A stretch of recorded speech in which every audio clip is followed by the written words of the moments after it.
Ito yung technique kabayan pag mag-align kayo ng fender. Ito yung bangga dito yan dati. So repair yan, bracket na yan. So bago yung fender. So ang gagawin mo kabayan, blending yung pintuan kasi bago yung fender. Ang gagawin mo kabayan, i-align mo muna dito. Yan, okay na yan siya. Saka ka na mag-align dito. Itong bracket na to, basag to. So dito muna i-align. Hayaan mo dito, unahin mo dito. Wala nang problema dyan, dito ka na.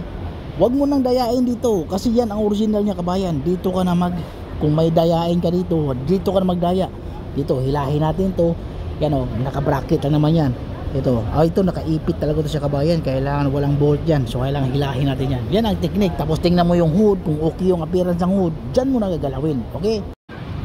So, tingnan mo kabayan, diba? Sitting muna dito kabayan. Okay na yan. So, yung hood, okay na yan kabayan. So, dito na tayo mag-align. Kasi dito yung bangga yan, bago yung fender. So, yan o. Dito natin magpalo-palo na tayo dyan hanggang malay na yan. Yan lang problemahin natin, hindi na tayo magproblema sa iba kasi doon walang bangga yan doon dito so nasiting mo na dyan, dito mo na problemahin dyan.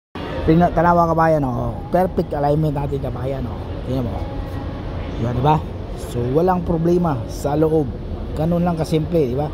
Basag yan lang, bangga yung lahat basag yung so doon ka muna mag-align bago mo dyan, tapos yung hood, tapos sunod mo dyan last.